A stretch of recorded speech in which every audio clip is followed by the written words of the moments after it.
Hey, what's up? So this is part 20 in the Writing on Trump's Wall, where I read the different post-its that I recorded from the Union Square metro station a few days after President Donald J. Trump won his first term as 45th President of the United States of America. And I keep in mind that people literally mean things figuratively. I do not literally mean that there's going to be a physical train to take you to a location called Magaland, but there is a figurative meaning towards that, with the Trump train representing the support and movement of Trump and just that event. Trains occur whether you're on the train or not. Trains are somewhere doing something, moving some things around, some people going to locations. So that's the Trump train I'm talking about. And then the Magaland is this theoretical place, this kind of Neverland place. Finding Neverland, finding Magaland, what does that mean? What does that destination mean? It is not an actual physical location, but that train is something that is showing that the greater zeitgeist, the greater society is moving towards that place. And for everyone, I really think this has effects on everyone in some way and somehow.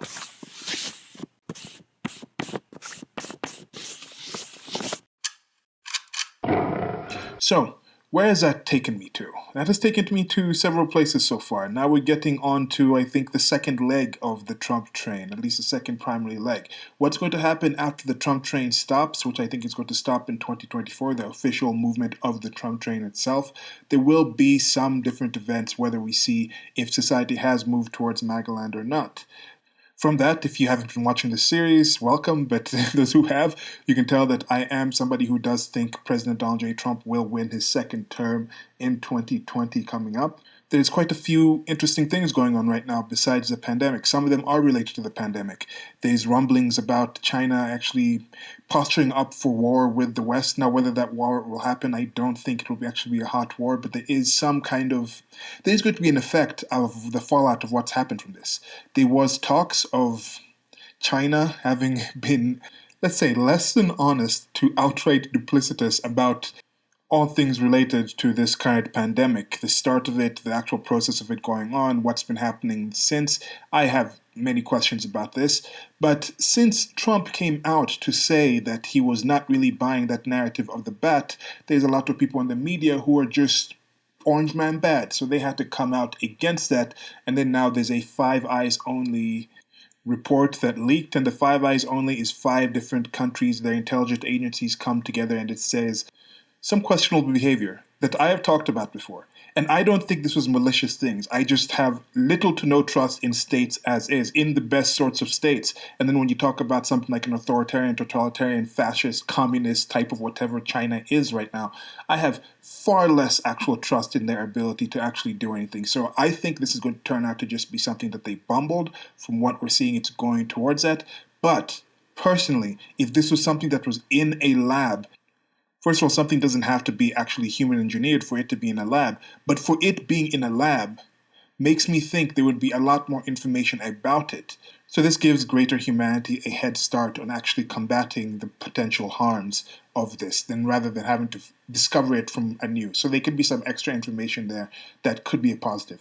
But one thing that I'm seeing is I'm looking around. I saw ABC covered it. I went to CBS, I went to CNN, I went to MSNBC, and no, nothing actually talking about that. Instead, you have people reporting things like how to get over Zoom stress. And Zoom stress, Zoom fatigue actually, is that new online platform for social distancing where people can talk. Now, most of the people using Zoom on a heavy amount are doing it because they're working. They're still getting paid. A lot of people, okay, I want to say most. Most of the people are probably using it for personal reasons. But a great group of people, a great deal of people are using it because they work. Now, if you're using it for personal reasons, you just stop using it when you don't want to. So the people who are being fatigued, I think those people being fatigued are being fatigued because they actually have to do it because they're employed. It's part of their job doing it. And in this time when you have a lot of people outside of work, these same channels covering why are people trying to get back to work? Why are people trying to violate these laws? Another headline, Texas opens up on the day the coronavirus deaths peak. Now there's that headline. I'm going to admit I did not actually listen to the actual thing because I'm just avoiding some certain cancerous things in my life. And that headline though, there's no relation to the peaks. Like, this is a situation where people who have been having it for a longer time. If you've had it for weeks, you're going to be getting worse. So the actual reopening doesn't really have anything to do with the actual testing. Eventually, when something starts spreading, even if it has reached a peak, even if it has reached a maximum amount of people, there's going to be more people with it. So the amount of deaths is going to keep increasing. And even with this one, another thing that I'm telling you that we know the actual infection rate will increase. But the key was to not overwhelm the healthcare systems. But what people call distress, call healthcare emergencies. That's why I'm saying, are you accurately calling this a war? Some of the things out there talking about, these are the frontline people. These are the frontline people facing such horrible things. And seeing this many people dying in a field, this is completely unexpected. There is going to be actual issues from these people. But some of the things these people say about other people when they're talking about things like Zoom fatigue, who is the target demographic they're trying to communicate to? Zoom fatigue? Zoom fatigue is a health issue?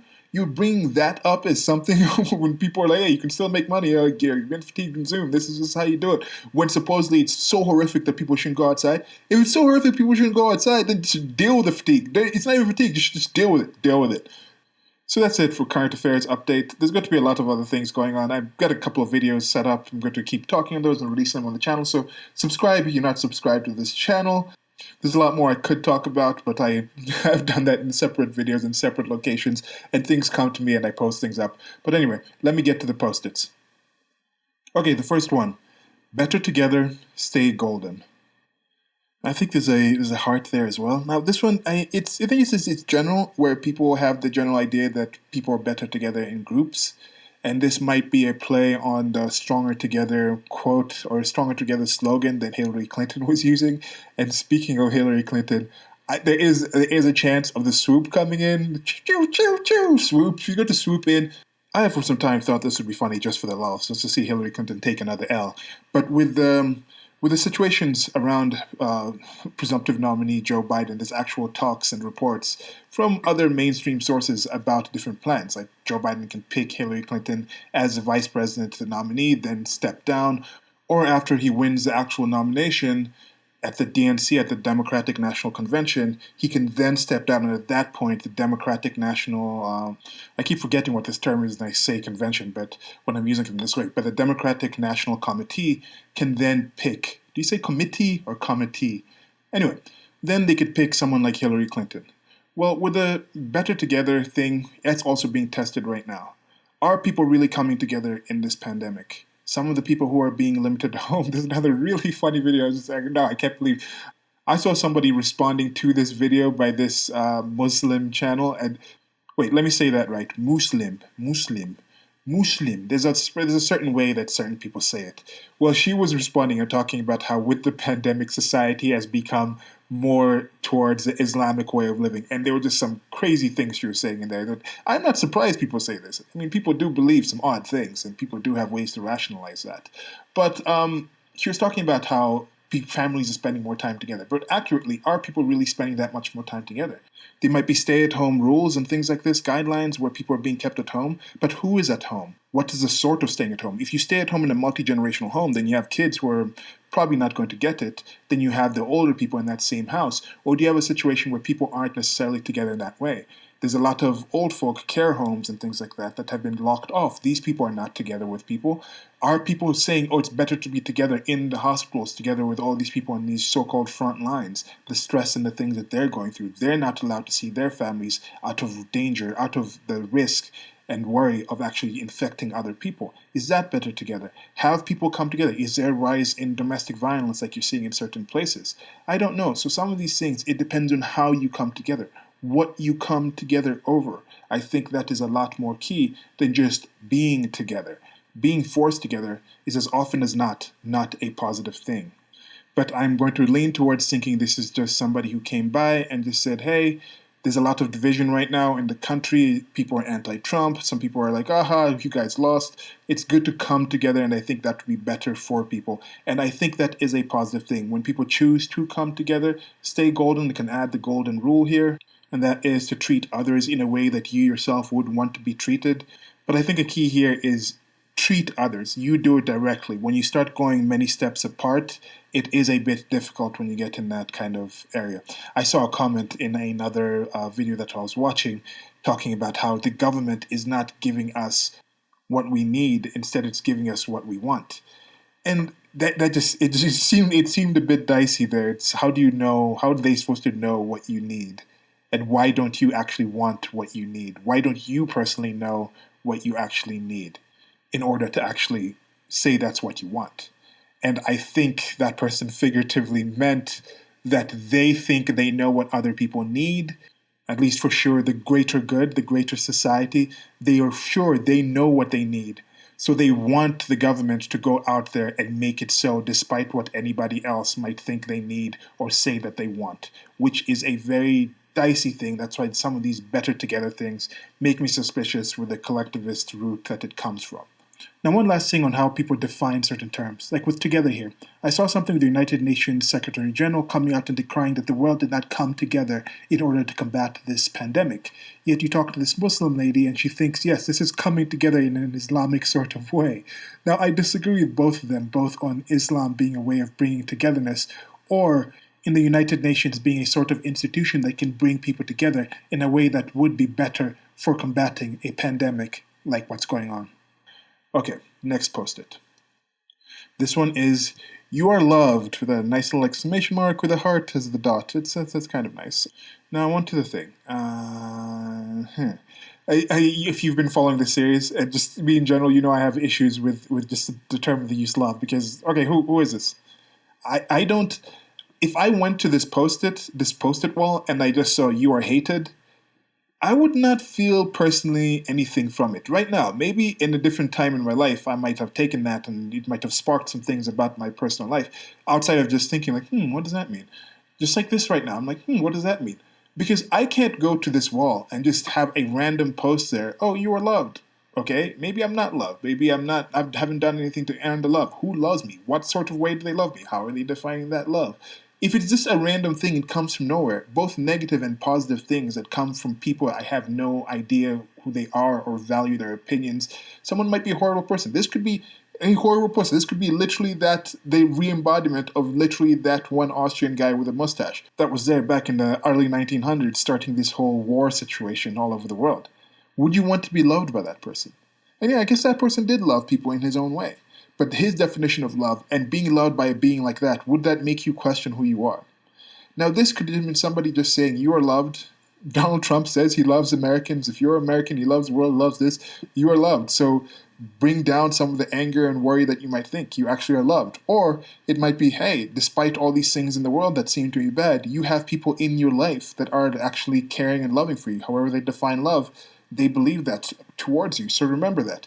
But for some of these people, I think some of the reasons they are really so stressed about what was happening with Trump and listening to the media and all of that is they don't have very strong relationships in their life. This happens with some of the people where their relationships come more from these state institutions. Their relationships come more from the government, and they see that as more of a family, and they see that Trump is some kind of horrible stepfather that's been brought in to ruin this thing that they had going with their parent, with their family, the state.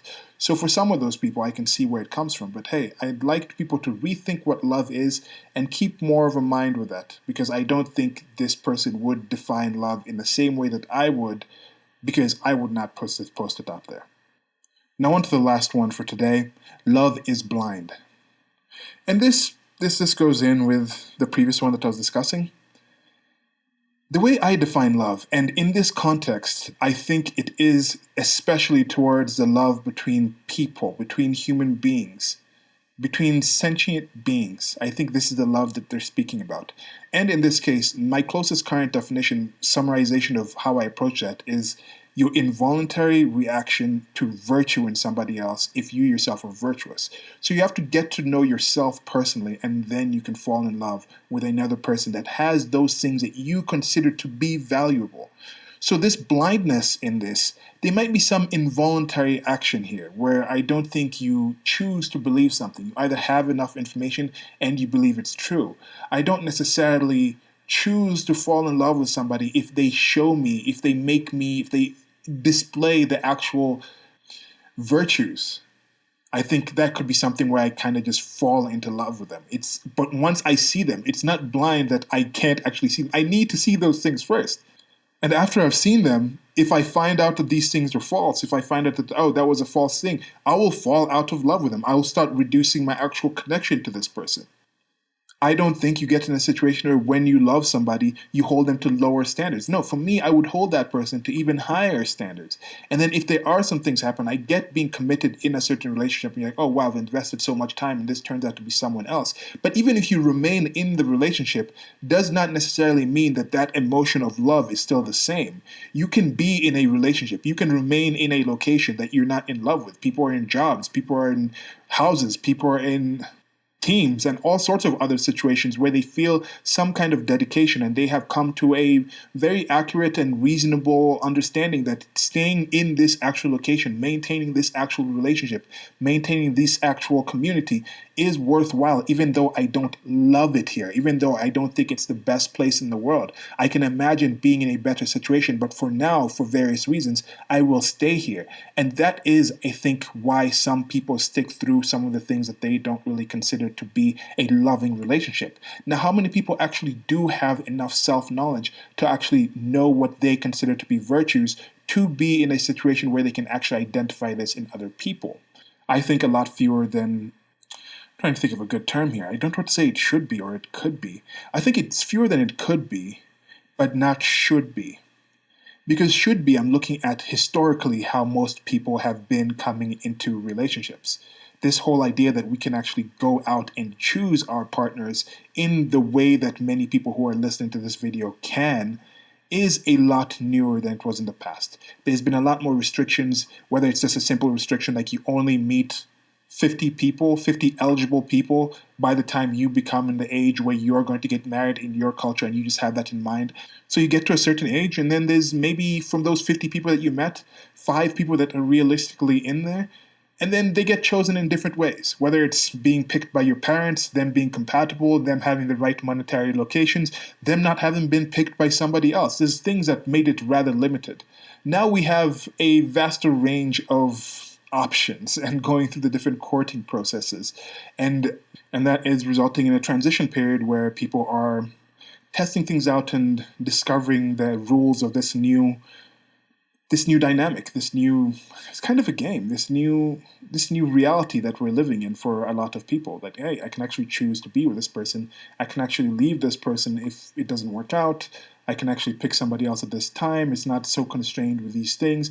And we're also living in just a mutated society by the different incentives and changes that are brought by with the state, which I think are, in a way, we have certain increased freedom in what we do, yet there's more regulations and laws that alter the actual choices that are being made. The incentives that are being sent out are not necessarily quite accurate. Like somebody might be getting wealthy in a way that's being reinforced in some kind of monopoly way through some kind of state laws that results in a situation where this person is getting wealth in an ill-begotten way and not showing directly like this is directly connected to the person's actual being.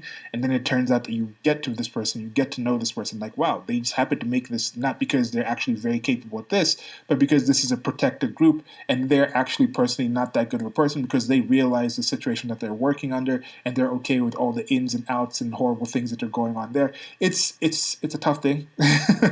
And I think I'll leave it here for this because the love topic is something that gives me, I think a lot about it and can struggle and go back and forth trying to understand and make sense out of it. That I don't think it's blind. It's one of those sayings that people say and might be more towards that whole, oh, a parent has a kid that commits a crime and they still have love for them and that love is blind. Or, oh, in a horrible way about it, my spouse mistreats me, my partner mistreats me. But all these good things, when you're blind to those things, this might be something where they think, oh, people just love Donald Trump and they're going to be blind to all the negative things that he's done. Or people might say, like, look, I'm doing this from a good thing. I'm virtue signaling here. Look at me. I'm loving. I'm caring. Be on the left. Don't you care about people? Don't you want to help people? And that you're doing it, and then that blinds them from the actual horrible things they're suggesting to be done to actually supposedly care and help these people. So that's just my thoughts on that. And that's it for this one today. Like, share, and subscribe. Of course, if you did like it, if you disliked it, let me know what you think in the comment section. I do appreciate that. There's also links below to our merchandise store and also one-time donations on PayPal. If you feel you can help me out there, it'd be much appreciated. So let me know what you thought about these. Love is Blind, You Are Loved, and Better Together, Stay Golden. And on current affairs, what do you think is going to happen with this supposed leak of the China news? And I'll just go back to that post-it for the sign-off. Stay golden.